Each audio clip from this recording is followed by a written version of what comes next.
Ever wonder why some anime deaths just don't feel impactful? In a long-running battle series, death should carry weight, right?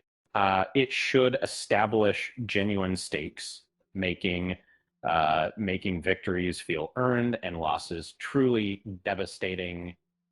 Uh, uh, but when characters repeatedly bounce back thanks to convenient plot devices, does anything really matter?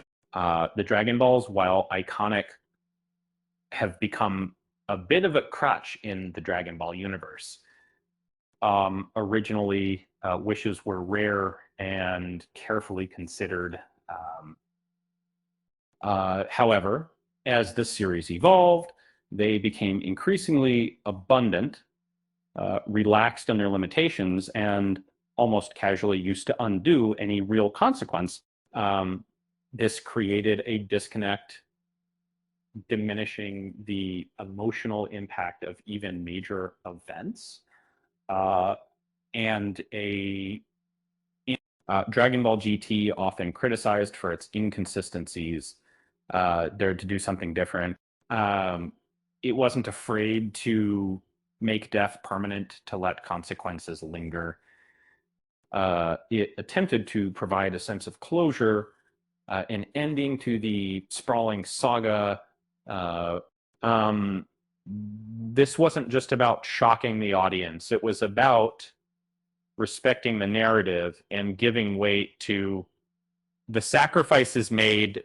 Um, it, um, Piccolo and Krillin's deaths in GT aren't just plot points, they're turning points. Piccolo deliberately sacrifices himself to contain the Black Star Dragon Balls, understanding that his continued existence could unleash chaos. Um, Krillin's death, while tragic, triggers a chain of events that forces the heroes to confront the consequences of their reliance on the Dragon Balls. The heroes are forced to grapple with the fact that they can't simply wish away their problems. Um, they're willing to sacrifice themselves, knowing that there won't be a convenient reset button. This caution is a stark contrast uh, to the recklessness seen in later arcs where planets are destroyed and easily restored. GT doesn't shy away from the fear and trepidation surrounding the Dragon Balls. GT is very, the Black Star Dragon Balls with their ticking clock and potentially devastating consequences force the heroes to consider the true cost of their wishes. This creates a palpable sense of tension and makes every decision feel weighty. And but GT's most significant move was taking the Dragon Balls out of commission. The fractures and the creation of the Shadow Dragons weren't just a plot device, they were a statement.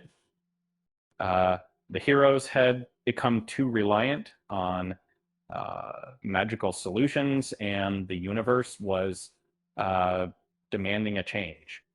Uh, Shenron's ultimate decision to remove the Dragon Balls from Earth was a radical step, uh, but it was a necessary one. This wasn't just about making death matter.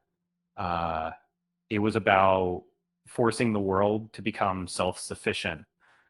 Um, it was about letting the next generation of heroes forge their own path without the crutch of magical intervention. Uh, and this allowed the story to move past Goku, exploring a future where new characters could shine and 7.2 and the final episode of GT with its flash forward to a new world tournament, is a testament to this vision that Goku Jr. and Vegeta Jr. represent a new era, a continuation of the legacy without being defined by it. Uh, this wasn't just a sequel, it was a reboot, a chance to explore a different side of the Dragon Ball universe. Sometimes a story needs to let go of its past to grow. Dragon Ball has often felt limited by its reluctance to move beyond Goku in the and GT dared to take that leap to explore a future where the story could evolve and surprise us. It's a shame that Dragon Ball Super hasn't fully embraced this boldness. While it continues to introduce new power-ups and challenges, it often falls back on the same old tropes, relying on resurrection and divine intervention to avoid any real consequences. And perhaps the recent hints of GT-inspired elements in Dragon Ball Daima signal a return to this more mature and challenging approach. And further, it would be refreshing to see the series finally commit to a world where death truly matters, where sacrifices have lasting consequences, and where the next generation of heroes can forge their own destiny. But after all, if Goku can't even stay dead, what's the point of fighting? With that said, thanks for watching, and until next time, I would like to see you the same new wait. Thanks for watching.